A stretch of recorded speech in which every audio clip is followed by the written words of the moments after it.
Is project management the most rewarding job or the most frustrating nightmare? Are you thriving or are you barely surviving in this chaos? In today's episode, we are going to uncover the actual truth. As family, we don't waste no games. We get right into it.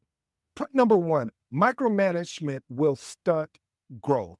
See, when leaders fall into the trap of micromanagement, it creates a cascade of negative effect throughout the entire organization. What happens? Here's the pyramid approach to how I look at it. First, there's a loss of trust because there's constant oversight, which signals distrust in the team's capability.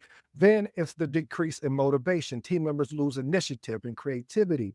Number three, it reduces productivity, time wasted on excessive reporting and checking in, etc., etc. Number four, my favorite, it stunts growth. You say, why is this your favorite, ED? The reason why it's my favorite is because we don't understand as a project manager, especially when you're starting off, how it can really stunt the growth of your project team. As a project continues to grow and continues to go on, the team should be growing with the project. But what tends to happen is teams never develop that independence or the confidence that's required to walk into situations to feel confident enough that they can address it, and you take that away because you're micromanaging. You're trying to show that, hey, I got this. And a lot of this, family, if I'm just going to be transparent with you, it comes from a fear. It comes from a fear of, oh, I finally got the project management role. I just finally got promoted. Now I want to prove and show that I was meant for this project manager role for a long time. And what you don't understand is the impact that it also has on your project team, not alone your stakeholders. So if you're a new project manager, you step into this role, my very first thing is you need to build these relationships with your project team as well as your stakeholders. And of course, I understand the pressure, but you need to articulate that pressure to the rest of the team to say, hey, listen, I want to be upfront with you. This is my very first project that I'm leading. I need your support. And by what I mean by needing your support, we need to keep an open line of communication. If you run into any issues, any risks, or you're falling behind on completing a task, give me the opportunity to assist you and help you. But if you do not communicate to me, I can't be what you need for me to be as the project manager for you on this particular project. Here's my actionable tip. Focus on outcomes rather than processes and empower your team by trusting them to handle their tasks while offering support when needed. Point number two, adaptability is your superpower. Message, if you're new to the episode, anytime I say message, this is something you want to tune into. This is something you want to pay attention to because it's very imperative and important that you understand when you have the ability to be adaptable. See, a lot of people get caught up in, oh, this is the way we do things and this is the way we always do things. And when you challenge it, why do we do it? That's the previous project manager done it this way, or the previous leader done it this way. Okay, but why?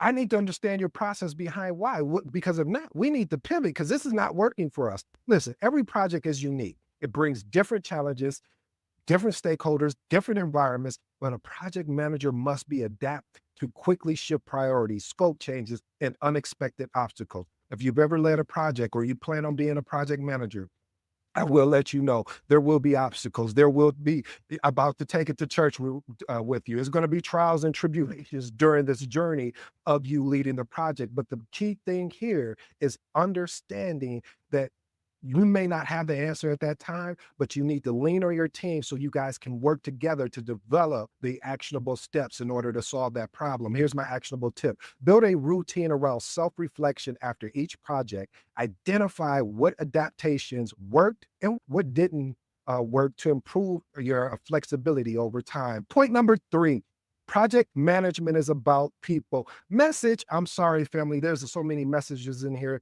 in today's episode, but it makes sense. See, so many people get caught up in the artifacts like the charter, which is very important, the project management plan, the schedule, all of those things are so important. I'm going to take it back to an agile, or I'm going to take it back to the values of agile. And basically, individuals and interactions over processes and tools. That doesn't mean processes and tools are not important, but we value more individuals and interactions and individuals over processes and tools. So it's important that we look at it that way because project management is about people. It is at its core, project management is not about deliverables. It's about people. What about people? We need to build trust. We need to foster collaboration. We need to also focus on a foundation of success. Here's my actionable tip. Spend time getting to know your team on a personal level.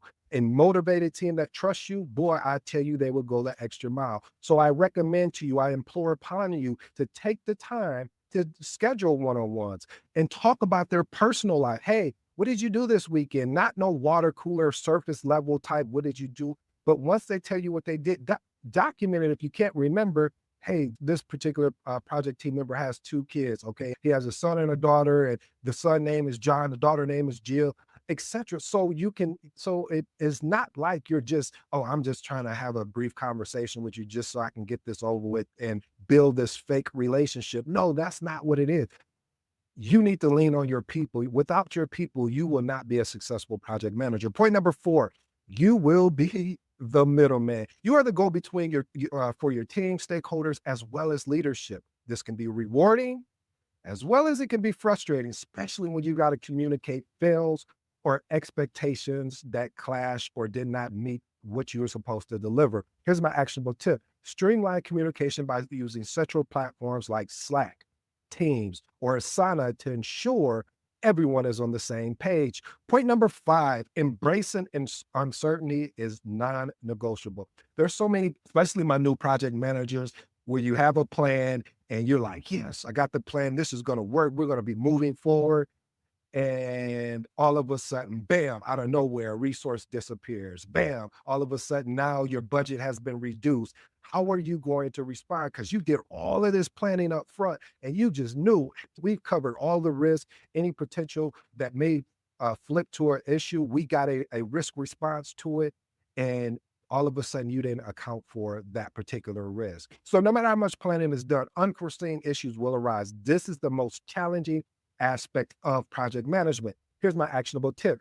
Build contingency plans and maintain a buffer in your project timeline and budget to accommodate for unexpected challenges. Point number 6, unrealistic expectations will test your patience. I'm telling you, family, you will have clients, you will have leadership, you will have stakeholders, even your project team members have unrealistic expectations, but you need to figure out a way to deliver it. So what you need to do as an actionable tip is develop the skill of managing upwards. Here's my implementation. Look, use data and clear communication to set realistic expectations early in the project cycle. Here's another tip as well. If you have an unrealistic expectation that has been placed upon you to deliver a particular project, you need to understand and do your proper due diligence to say, yes, we can deliver this project exactly on time, the way that you want it on time, but I will let you know these particular areas will be impacted, meaning we may need to add more resources to the project, which may increase the budget.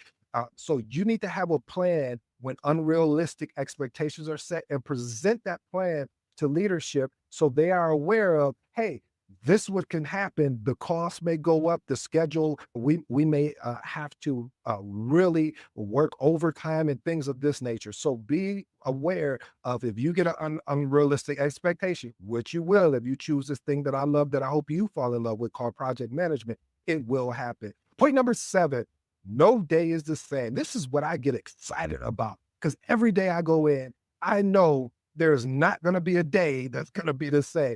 One day is going to be amazing. I'm going to be so happy to be there. And then one day, everything is just going to go left. You got people that called in, and you needed them. Or all of a sudden, again, like I said, the schedule has been compressed. Like now the client wants it sooner than what we originally agreed on. And now we got to go back and figure out from a contractual standpoint, working with legal, as well as working with the project team to figure out how we're going to be able to move this faster. So again, no day is the same, and I love it. This is why I love this profession. The dynamic nature of project management ensures a variety, but it can also feel chaotic. Here's my actionable tip. Plan for unexpected by dedicating flex time in your schedule to address last minute issues or emergencies. Point number 8, Manage conflict is a daily task. One of the things I started when I started mentoring, when I first started mentoring my first project manager, they were just getting into the field. They were actually a coordinator and they were getting ready to make that transition into a project manager. And it was interesting because they asked me, how do you deal with conflicts? I always see that you're in the thick of things when it comes to conflict. And I explained to him, I said, it's just part of the job. And if you don't have conflict on your project, that means your team is hiding something from you. And they was like, what do you mean they're hiding something? Because everybody is not going to get along or agree on everything. And it's a great thing when we do, but sometimes it takes that conflict to come out, that frustration to come out. And then once we get through it, everybody can start working it and align. It goes back to that Bruce Tuckerman model, forming, storming, norming, performing, and a journey. So be aware that don't try to avoid the conflict. Address it head on and meet it where it's at. So here's my explanation. 10 conflicts, resource allocation issues, or stakeholder disagreements, they are common. Here's my actionable tip. Use a interest-based relationship approach or relation approach. And here's my implementation. Resolve conflicts by focusing on a mutual gain and maintaining a professional relationship. Here's my bonus. So I couldn't leave you without this. Embracing the project management journey. I'm going to give you three, and then I'm going to close with my transformational remarks. Number one, reflect on the experience. This is a journey, family. I know that we want to get in, especially if you're a coordinator or you're making a transition from a different career into project management, but this is a journey. Some people get lucky and have the opportunity to become project managers overnight with no experience, never even been part of a project, etc., no certifications, but that's not you. Because you want to regularly assess your project management journey and learn from the both successes as well as the challenges. And number two, well, I'm coming with this, seek mentorship. Again, seek mentorship. Connect with experienced project managers to gain valuable insights and guidance. Family, I don't know why people want to go at this alone, where there are people out here, if you're willing to be coachable, again, that's key. Because see, a lot of people don't want to be coachable. If a mentor is telling you, hey, I think you should do this. Matter of fact, I recommend you do this because if you don't do this, let me show you what the other side is. You have to be coachable. Don't connect with a mentor if you're unwilling to be coachable. So connect with the experienced project managers to gain that valuable insight and guidance. And most of all, stay passionate. Remember why you chose project management and let the passion drive your continuous improvement. Can you tell that I'm passionate about this thing that I love, that I hope you fall in love with, called project management? If you can't, then I haven't done my job full enough. I am super passionate about this because there's so many aspects. It's not just you're constantly learning. You have to learn to stay above and to be able to be that project manager that you want to be. Here's my three transformational remarks. Number one, there is no day that's the same. So my actionable tip was plan for unexpected by dedicating flex time in your schedule to address last minute issues or emergency. Number two, embracing uncertainty is non-negotiable. Build contingency plans and maintain a buffer in your project timeline and budget to accommodate unexpected challenges. And number three, project management is about people. Family, mastering about the understanding that project management is about people. Spend time to get to know them on a personal level, and your team will learn to trust you more. As my mom would say, if you're willing to get in the fight with them, they're willing to fight with you long term. Family, I hope you enjoyed today's episode. I go by the name of ED. For all you smart and intelligent folks out there, listen, that just simply means Ed. Until next time.